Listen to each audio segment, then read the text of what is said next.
Vous êtes très menacée, vous aussi Ça fait partie de mon Alice quotidien depuis 4-5 ans, oui. Depuis que je passe dans les médias, c'est quelque chose de régulier, de fréquent. Dès que vous parlez d'islam, c'est quelque chose qui ne peut pas ne pas arriver. C'est-à-dire qu'il y a encore très peu de temps, j'ai tweeté à propos d'Emmanuel Macron qui, lors de l'opération Place Nette à Marseille, posait à côté d'une enfant de 12 ans, voilée à 12 ans.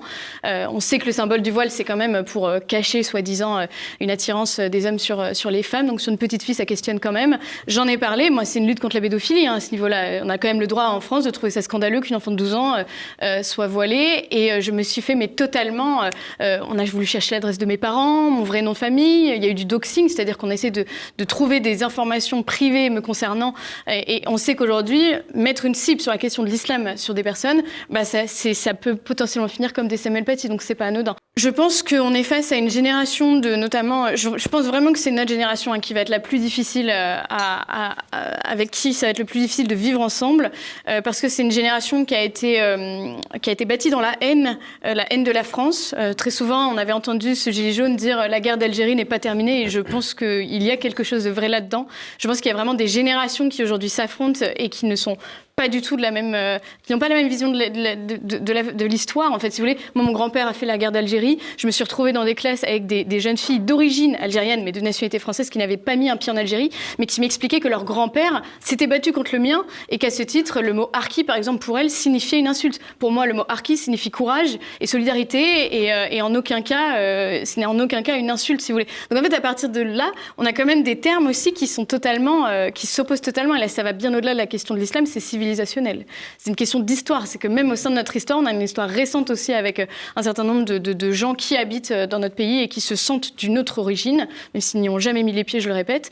Et à ce titre, on a une lecture de l'histoire qui est compliquée et qui fait qu'on s'oppose. Donc on a peur, c'est important de le souligner. Les gens qui disent qu'ils n'ont pas peur mentent, je pense, parce que oui, on a peur évidemment. On voit les faits divers, on voit des professeurs qui s'exposent moins que nous, mais qui finalement finissent la tête découpée. Donc quand vous faites un tweet comme ça, assez engagé, j'ai été obligée de déménager plus d'une fois, de changer de salle de sport, je ne prends quasiment plus les transports en commun, ou alors jamais avec mes écouteurs, c'est-à-dire que je fais attention à tout.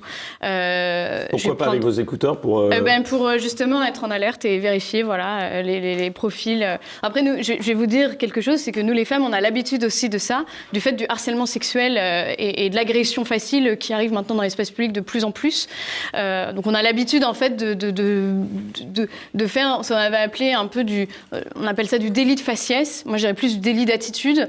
C'est en fonction de la personne qu'on va monter dans le métro, on va savoir assez vite si c'est une personne à problème.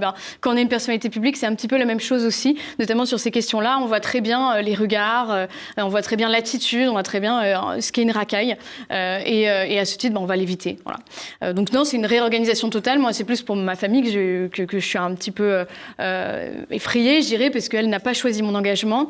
Mais pour l'instant, en tout cas, il n'y a pas eu de problème. Ils n'ont pas été identifiés. Mais oui, en fait, c'est une réorganisation totale. C'est-à-dire que moi, par exemple, j'habite chez une militante de l'association. Mon propriétaire ne sait pas qui je suis. Sur ma boîte aux lettres, ce n'est pas mon nom. Mon nom n'apparaîtra nulle part. Dans l'administration, j'ai 1000 adresses différentes. J'en change régulièrement. On a des adresses de domiciliation aussi pour certaines militantes qui montrent leur visage. En fait, c'est toute une réorganisation qui parfois peut sembler un peu paranoïaque, parce que c'est vrai qu'il y a d'autres militants qui existent depuis longtemps, qui disent ces choses-là et qui n'ont rien eu. Mais en fait, il suffit d'un fou. Ça, c'est vraiment quelque chose que j'ai toujours en tête. Je me dis à chaque fois, il suffit d'un qui voit où j'habite. Et c'est compliqué. Et pareil pour les taxis, en fait.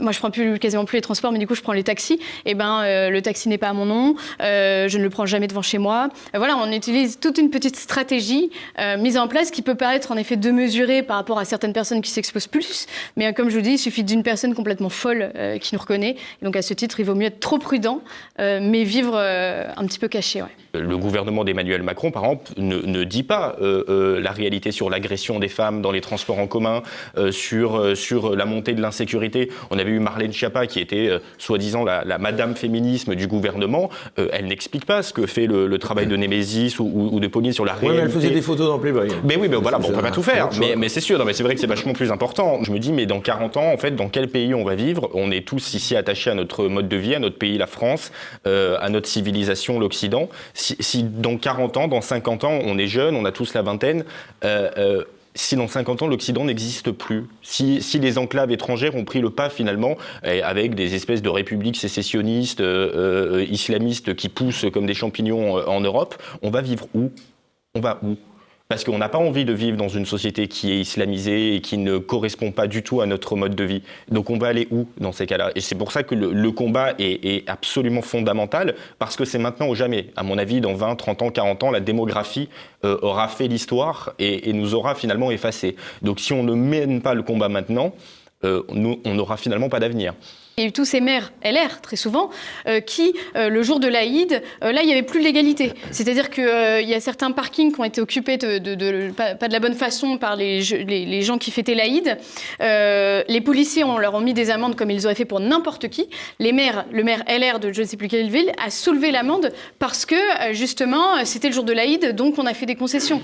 Ça n'aurait pas été fait ni pour Pâques ni pour le Carême. Hein, non, mais c'est ça. C'est-à-dire qu'il y a aussi une collaboration.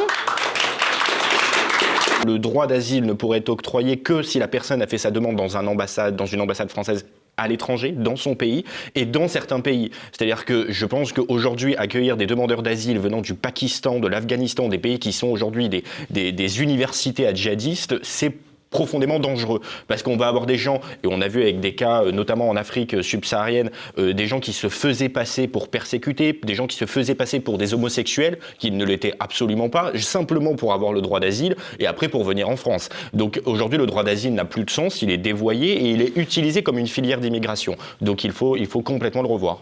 L'islamophobie n'existe que parce qu'il y a une posture moralisatrice de la personne qui t'accuse d'être islamophobe et qui, en plus, ce faisant, en parlant de phobie, fait référence à une sorte de réflexe un peu bestial.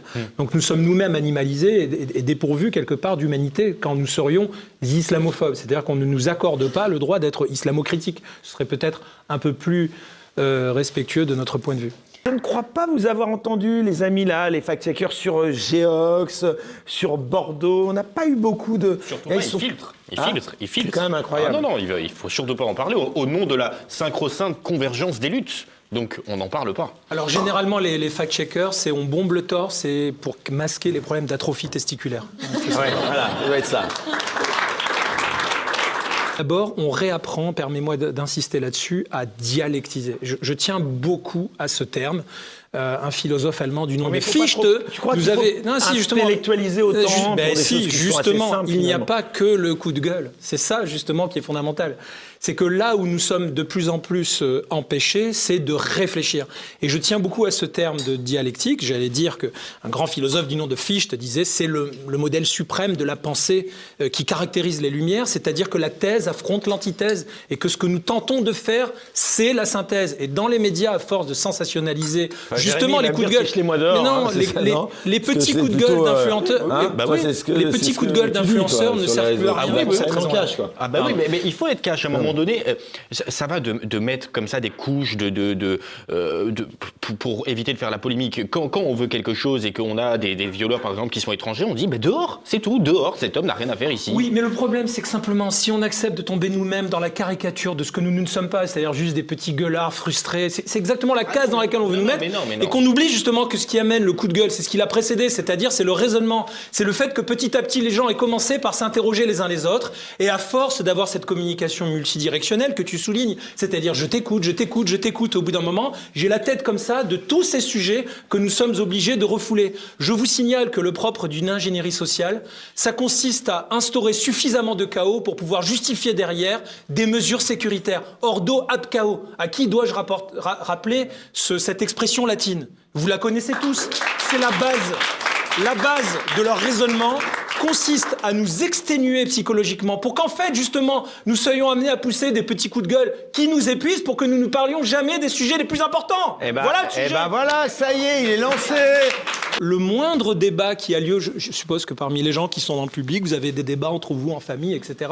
Est-ce qu'il y en a parmi vous qui ont parfois eu cette impression d'être l'oncle ou la tante qui dérange la famille de macronistes? Ça vous arrive parfois un petit peu?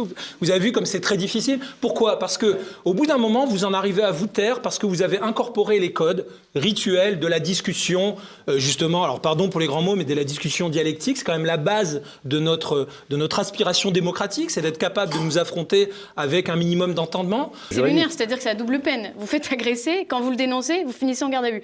Et donc le procureur qui a accepté que ma militante finisse en garde à vue, donc qui a autorisé l'enquête, est le même qui a classé sans suite une enquête pour une jeune militante d'extrême gauche qui avait une pancarte « Un flic, une balle ». Voilà. Donc de l'incitation au meurtre. Mais parce que l'idéologie prime sur la victime. L'extrême gauche prime sur Oui, mais sur c'est le reste. l'idéologie qui prime pour les juges, par exemple. Donc si vous vous faites agresser et que vous avez le malheur de décrire qu'en effet votre agresseur est d'origine étrangère, l'idéologie prime sur votre agression et donc vous êtes d'abord raciste avant de vous être fait agresser. Les Zémouriens, typiquement, c'est un très bon exemple. Ils doivent être 1 ou 2% dans les réseaux sociaux à mettre leur véritable identité. Hein. Quand même, mesurer l'énormité de la chose. Dans ce pays, on est obligé de se cacher pour défendre une opinion, quoi. En Écosse, il y a maintenant une loi qui pénalise le fait de tenir des propos contre cette idéologie de gauche en famille, en privé. Donc par exemple, vous êtes à table, au restaurant, en famille, machin, vous discutez, vous tenez un propos qui sort du cadre. S'il y a une personne dans votre famille qui est un traître et qui va vous dénoncer, un ado en colère. Vous allez finir en tôle. Donc c'est-à-dire que non seulement c'est la fin de la vie privée en effet sur les messages, mais c'est aussi la fin de la vie privée et de la liberté d'expression. Dans le privé, on ne peut même plus parler comme on le souhaite dans son salon, dans son canapé, devant la télévision. Ça s'appelle un totalitarisme. Mais c'est la Corée du Nord. Vous savez, en Corée du Nord, vous êtes obligé d'avoir le portrait de Kim Jong-un dans votre salon. Vous savez, là c'est un peu pareil. C'est-à-dire que maintenant on va avoir le portrait comme ça de la bien-pensance dans le salon, et puis surtout avant de parler, on le lira comme ça. Qu'est-ce qu'il faut faire pour être